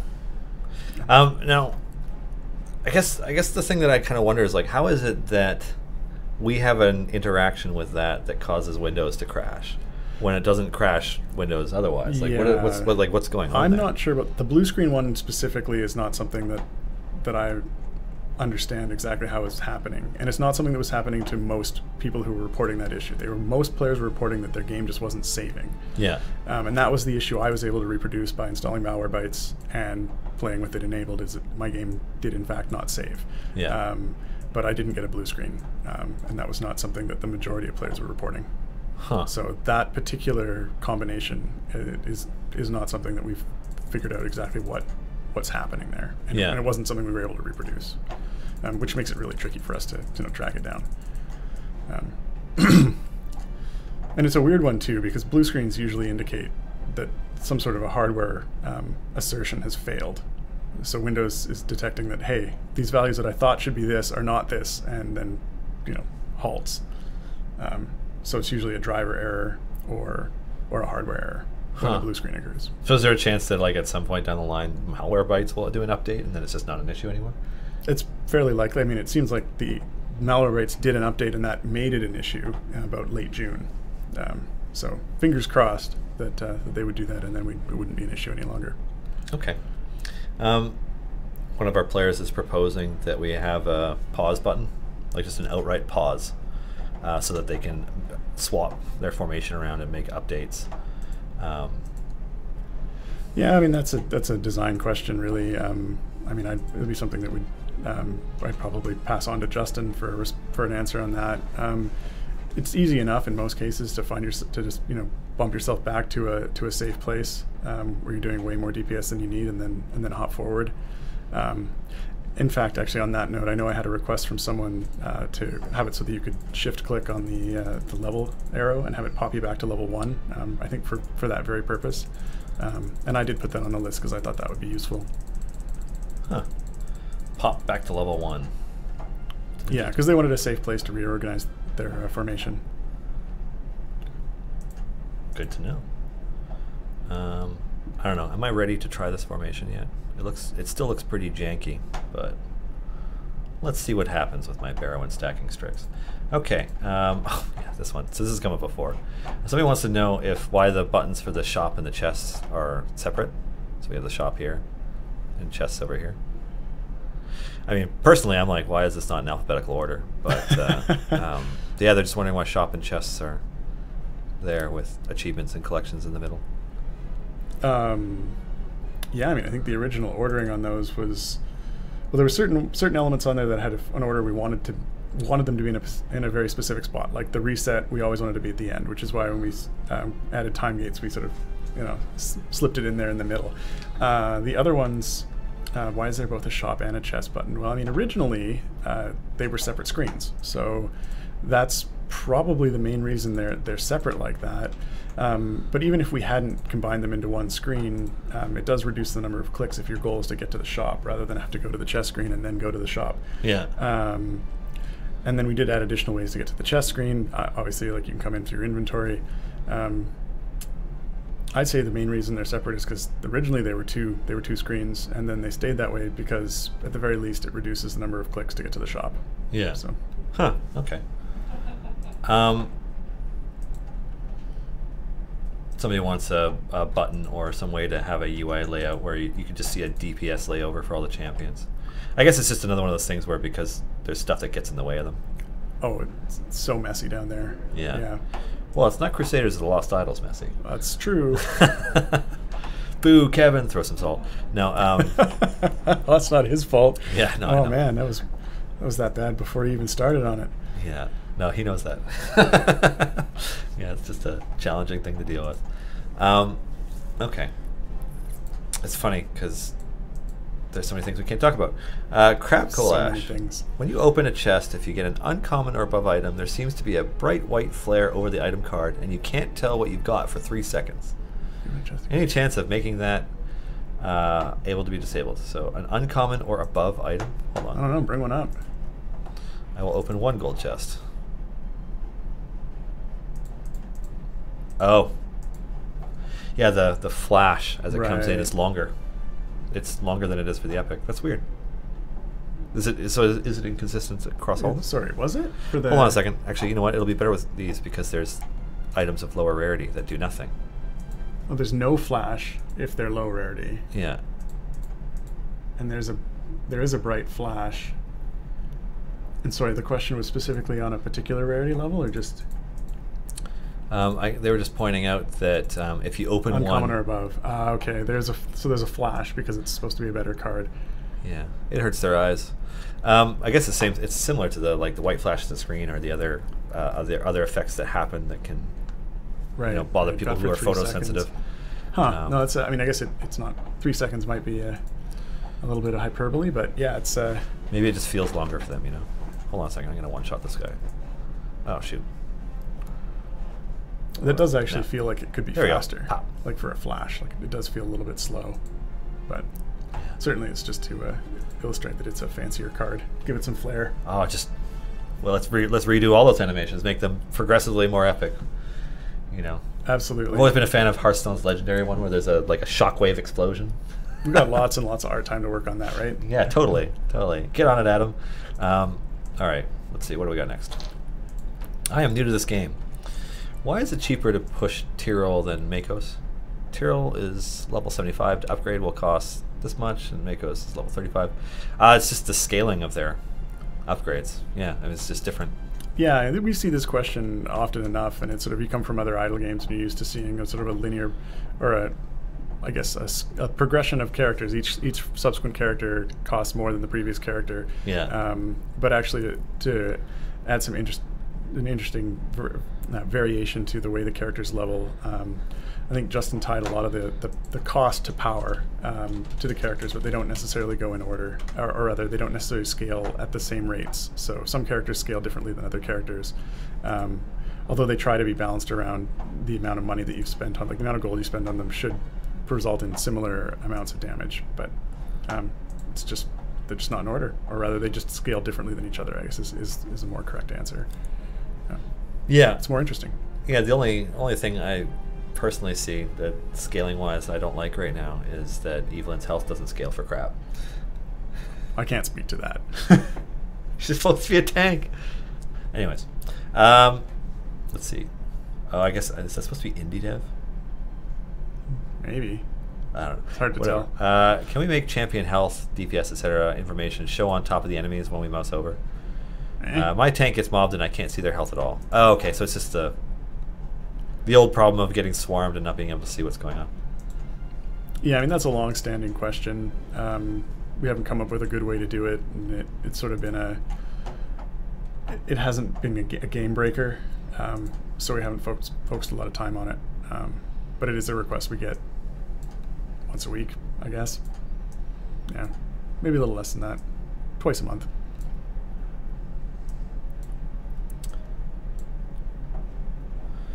Let's see if this works. I mean, it's still just strict scaling. Well, whatever. Pretty little flower. So let the average TPS indicator post update says an average of the past however many seconds. Yeah, so there are some major changes to that I don't believe have been rolled out yet. In fact, I know they haven't been rolled out yet. There's a little bit of additional data or additional work that has to be done on sort of the. It was for the offline gold recalculation stuff, which was actually a fairly complicated change, and it just hasn't been quite finished at this point. So when we get that in there, you actually will see a rolling average on that rather than sort of the instantaneous thing you're seeing right now. Okay. So it's in the works. Could somebody confirm whether or not Stokey's Key Strike and Minsk's favorite enemy buffs stack? So Minsk, favorite enemy, increases party damage. Stokey hits an enemy, it takes more damage. They should stack, but I'm pretty sure they do. Confirm that without checking. I swear they do. I mean, I haven't checked of late because I don't actually use either champion very much anymore. But I am pretty certain that they do. Alrighty, somebody wants to know what the inspiration for our UI was. Was it based off other games? Other games, D&D. I mean, it's a combination of the D&D portraits. Initially, we looked at some of the D&D portraits that were shown in games like Baldur's Gate, but the main structure for the bottom part is actually just a variation of the UI that we did for Crusaders of the Lost Idols, because it's effectively showing the same information. It's actually had quite a few passes on it before even the one that ended up being released got to where it is now. Yeah. Mainly because there ended up being a lot of information that we wanted to show, and so we ended up sort of going back and forth over it, trying to cut it down to sort of the bare minimum so that sort of it was functional, wasn't too hard to read, and got across the information that you needed. But yeah, I mean, it's a long-standing iterative process. So while it started out with looking at the portraits from D&D and looking at our UI from Crusaders, it was just a long iterative grind to get to where it is. So I don't know that once we got past those sort of key base pieces, base inspirations, that it was just a more organic process of going back and forth on it. Yeah. Okay. No, actually, I'm not going to go in that direction. So thanks for the holding spacebar to open chests. People want to know if we can do something related to blacksmithing contracts. Which also, that's from Colette, but I saw that Silisa asked something similar as well. Just blacksmithing contracts be slow. Do I have any? I don't think I do. Oh, I have one. How many clicks does it take to get to the center of a blacksmith contract? And you wait. See, the flare there is faster. Yeah. Yeah,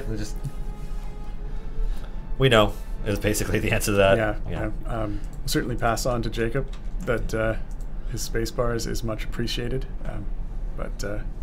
Yeah. I think what we need is an option that's just use X blacksmithing contracts at once. Go. I would just have like, yeah, just like all the equipment items show up with the different amounts, or just slot 6 shows up with all the upgrades. That'll make people happy. Let's see. Great job, devs. I usually despise clicker games, but you have made an amazizingly fun and addictive experience. Keep up the great work. Oh, success. Oh, I wasn't. Yeah. Sorry, I thought that was a question. That's positive feedback. That's not what we want. We'll take some of it. But we'll take it, yeah. All right. Will there be a way to link one Steam account with mobile? I don't want to have 2 separate games. No. No. Yeah. We're not doing that. Autarkus69. In the character sheet upgrades tab, can you list all of the upgrade levels, not just the levels that have been reached? So, in here. I mean, that's all that's been reached, but like, I guess keeping it highlighted up to a point and then grayed out from then on or something. Yeah, so this particular screen is another one that we've been working on and making improvements for. And in the improved version, there are different listings of the upgrades, and there are different views you can have on it. I believe it did have a full listing of each one and then a way to collapse them all, as well as showing ones that were upcoming. But that's still underway. So when that eventually gets finished up, that option will, something like that option will be available. And at that time when that comes out, I mean, further feedback will be, we can take further feedback on that. Yeah. Make sure people get what they need from that data. Okay. I mean, I think in a lot of cases, like when Azaka gets released, people want to be able to just click on Azaka and see, and then do a rough calculation, like how does this compare to whatever? Right. So. Without having to go through and get all the upgrades first. Yeah. No, you have to play until your wall, unlock everything, and then count it yourself by hand. Yeah. Okay. Why can't I look at or purchase blessings unless a campaign is running? I mean, there's a whole lot of things you can't do unless a campaign is running. From here, you can't, like, you just have no menu access from the campaign map. So. Yeah, I mean, whole portions of the game aren't purchasing and aren't running like at all. And some stuff just doesn't make sense. Like the question of like, why can't I open chests when I don't have a campaign running? It's like, well, you don't have nowhere for the gold to go, or even an idea of concept of where the gold what the gold values would be. Okay. But as far as like the blessing stuff goes, I don't think there's any particular reason why that couldn't be made available. Simply that we just have a lot of that functionality just internal to the game only. Yeah. So it's just a design choice. I'm not sure exactly if there was a strong need case for that. But if someone could present me with one, I'd consider it. Okay, David, can we get a gold per second interface to help us with farming? Sorry. A gold per second interface? Yeah. You mean just something that's showing so your average running gold per second, or what's the? I'm not 100% sure what the. I think what they want is a way to see how quickly they're earning gold, like just so that it's so like just a display like an average over the last 5, or just something along those lines. Yeah, I mean that's something that I don't see any reason why we couldn't display something like that. I can put it on the list for feedback from players. Something that we could look into adding. I don't see any reason why we couldn't do it. Just finding a good spot for it. I will make a note. Okay, what's next? Somebody wants a few silver chests with next week's event.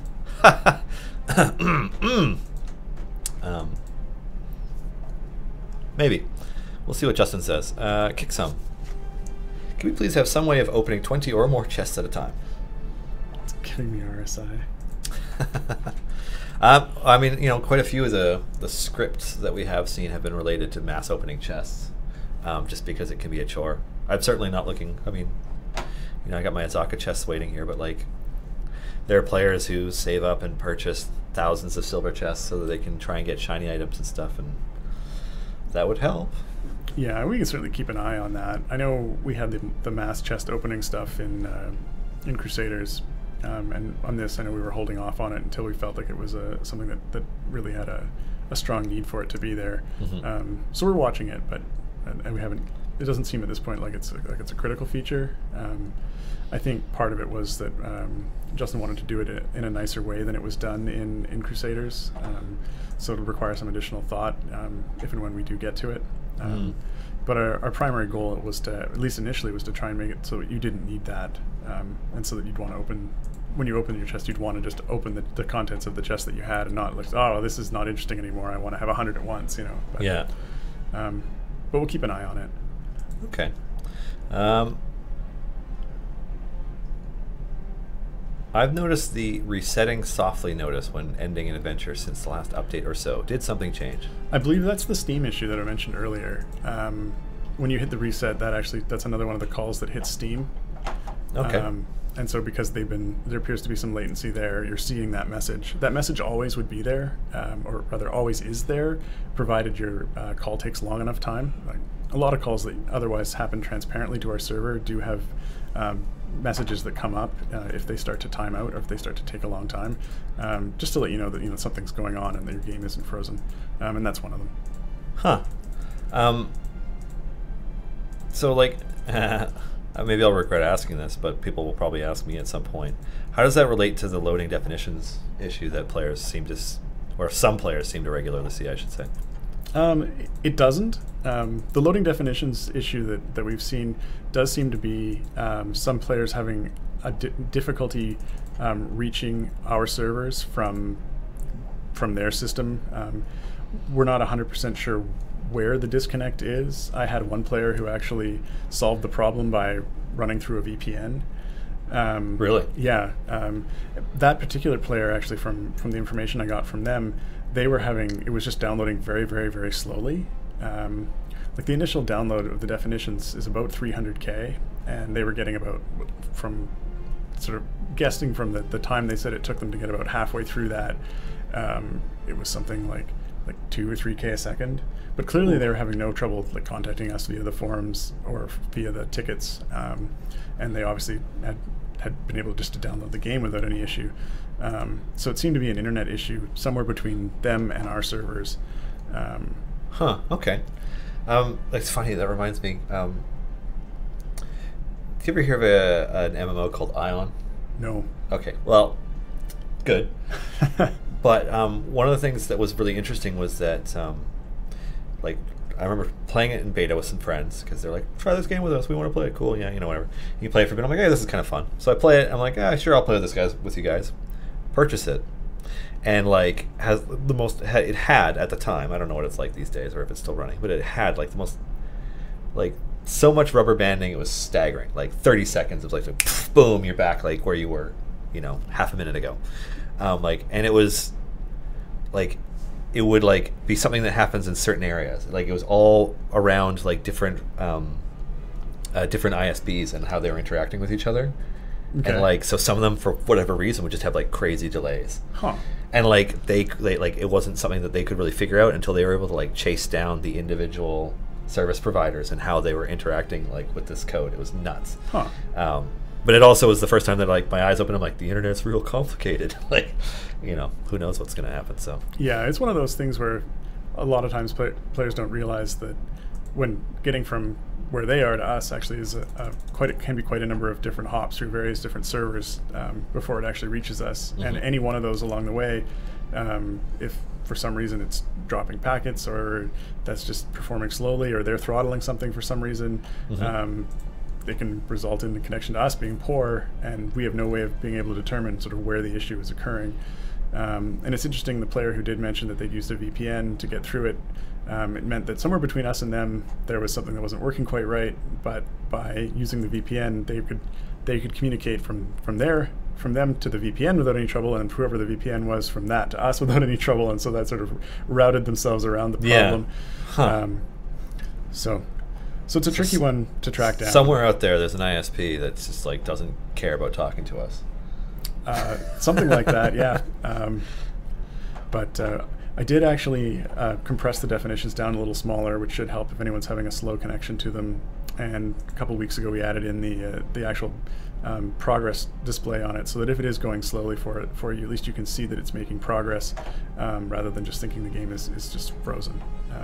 Okay. So hopefully that'll help with a little bit of the anxiety around it. It's like, I keep reloading and it's not getting anywhere. If you can see the number changing, then hopefully you can see if you're actually making progress. But okay. You're going to like these questions. Uh-oh. Alrighty. Since there's a lot of comments about photosensitivity, could an option be added for a dark or night mode that could swap colors? So a darker palette for, I don't know. That's pretty tricky. Yeah, I'd pull up my Discord and show you, but it's like, it would be, I don't want to say it'd be a total UI overhaul because you're just changing the color palette, but it certainly wouldn't be something that somebody can come up with in an afternoon really quickly. Okay. Yeah, probably not something that we can prioritize, unfortunately. We've as Dylan mentioned earlier, we're quite a small team, and we've got more features than we have time to get through in general the case. So we have to actually prioritize pretty aggressively. Yeah. It's the best way of putting it. Will there ever be an open mode where you can fight like a target dummy and have all the heroes unlocked? Just sort of an easier way to learn how to build formations and who all does what firsthand. That's an interesting question. I mean, certainly having ways to learn how to use the formations is something that's been requested before. I'm not entirely sure if that would be sort of how it would manifest, but it has been something that's been requested. So it's something that someone could spend some time thinking about, just even as a formation. What's the word for it? Like, not simulator mode, but like just a test mode. It's definitely been something that's been requested before. So possible, but again, as I just said, we're prioritized very aggressively. So yeah. So it'd have to be something that was getting a lot of requests. Okay. This Juggernaut's definitely going to kill everybody. Like, as soon as it showed up, I'm like, oh, right, this thing. I don't know how I get past this thing without Weekend Buffs. I'm trying not to use potions to get through this. So the one I have is a gold find just to speed this up a bit. But why are you trying to not use potions? I just wanted to see if I even can. For our currently hardest variant. So, yeah, this guy just, man. Anyways, borderless windowed, full screen, yada yada yada. Can we get a borderless? The window, it is borderless. That's it's a frustrating bit with the way that the options are for exporting from Unity. The full screen mode that isn't borderless. Well, you'd know that it wasn't borderless. Full context switch, resolutions all change. The current mode that we've got, it does have some weird behavior when it's full screen. You click on something else and then it tabs out or it flips off. It would require a little more digging into what options actually are available from Unity's export there, but the options they had there were pretty limited. So at this point, it's not a priority. It's the word. It's the word of the stream. Not a priority. No. Priority, not a priority. Well, it's, like, I know that as a player, a lot of the time it feels like, oh man, like, why won't they just do this thing? It seems easy to me. And maybe in some ways it is something that actually is easy because it's, it's easy as far as we're concerned because it seems like a relatively minor thing compared to a lot of other things that could be done for the game. But, who on our team has free cycles to tackle things that take up a work day or more? Like, it's just not something that really comes up that often for us. Yeah, it's one of those issues when, like I say, the actual export is set to be, it is a borderless window. It's just a borderless window that doesn't behave the way we would expect it to behave. And so then it comes down a rabbit hole of like, well, why exactly is this occurring the way that it's occurring? And if you can't find any readily available documentation on it, it becomes a case of trial and error until eventually you get something that works, or you find out that it's just not supported. But yeah, that one is one that we did spend some time on, and then didn't actually come up with a solution. So we know it's an issue. Alrighty. Somebody is asking if we would host a competition where players can submit their ideas for what the UI should look like.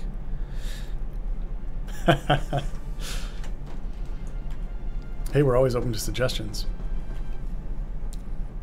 but there's not going to be any prizes. All right. How hard would it be for the dev team to implement a way for players to pull a log file showing all the events in the past however many minutes? I mean, specifically, the question there would be which specific events are you looking for? And we do have the journal, and maybe that just doesn't have the amount of detail that you're looking for. But all of the actions that, well, I guess it doesn't have the details of like what monsters you killed.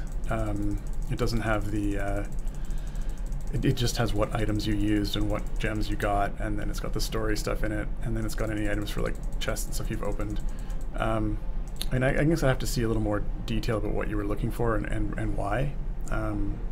Because often if you sort of know what the goal is, we can come up with a solution for that works. But yeah, we need more. I need a little more detail to better assess that. Can you have an option to fit all champions on the screen together, except on 1920 by 1080? Yeah, it's. I mean, God, how many times have people commented on having to scroll back and forth? What do you got, Dave? What's your answer this time? I don't have an answer for that at this point. I mean, certainly it's been a long requested feature. Yeah, I mean, I think it's in the nice to have list. certainly we could do something where they were smaller, but I mean, it sort of sacrificed the amount of information that you've got down there. It's certainly something we could play with if we had additional time to play with that. Yeah. Again, it's that priority word again. I think if it was something that we did see a lot of requests for, that we'd bump up the priority list. But it is something that we get every now and then, a request for that. But and it's a continued request, obviously, as Dylan's pointed out. It's been one we've been getting. How many times? We could probably get that one every couple of weeks for forever. Yeah, always. Yeah. It's one of the ones that you're always getting. Is it possible for potions to drop occasionally from boss bags? Not replacing chests, but added to the cycle. It's an idea. It's more of a question for Justin. I hear him on the other side of the wall. No! He didn't actually say that, but Okay, so are bosses popping out of bush distractions a new addition or something that I've just never noticed before? I've never seen a boss do that. I've never seen a boss pop out of a bush before either. That's a new one. Yeah, that sounds different. Yeah. Unless it's an area where we were reusing some of the boss monsters as trash mobs. I know that was a thing that occurred in some areas, but Oh, really? yeah, I don't know exactly which areas they were, but I know some of the new adventures that Chris had designed had some of the boss monsters being used as regular monsters. Oh. We're upping the danger. Okay. They look like boss monsters. They didn't actually have any higher health. Oh god, yeah, like all these 50 health guys show up. Pretty Little Flower. To clarify, I'd be interested in being able to see time-stamped logs of monster spawns, wave clears, gold updates, DPS updates, formation changes, etc., etc., etc., etc. Right. So a more detailed play history. Yeah. I don't know. I mean, that's a lot of information. Yeah, those are some pretty substantial logs you want to create. Yeah, actually, it's interesting story connected to that is that early on when the game originally launched, we were having some pretty major memory leak issues. No, we weren't. Memory leaks, come on.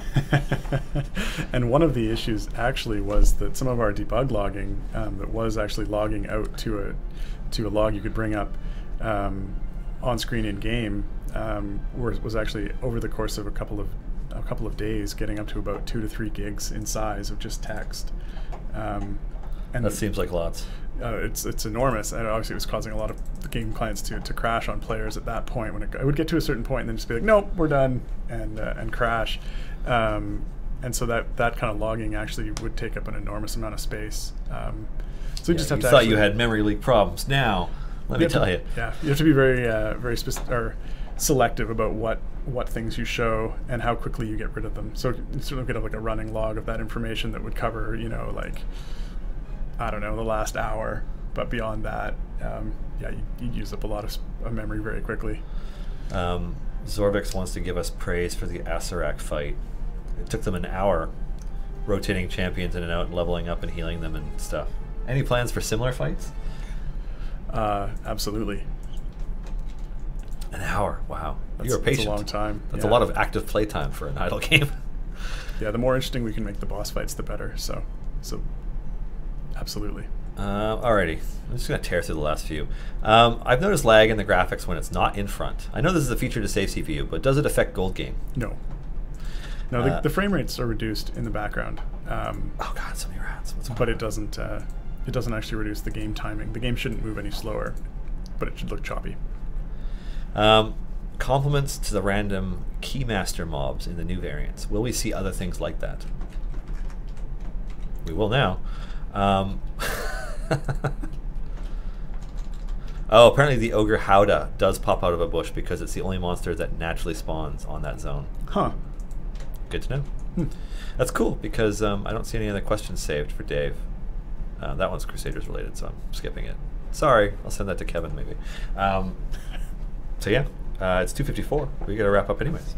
So thank you for coming. And So, let me do this in a little bit more of a semi-professional way. That is our show for today, Thursday, August 9th, 2018. So thank you all for watching. Shout-outs to the team at Wizards of the Coast for being amazing partners and everything they do to help us out. Special thanks to Dave for joining me on stream, and to Erica, our producer, community manager extraordinaire, who co-produces this live stream with me. Waffle Talk comes up next at 4, followed by Holly Conrad's show Trapped in the Birdcage at 5, and then the first post-Gen Con Critical Role episode comes up at 7. Have a wonderful weekend, everybody, and we will see you next week. Cheers.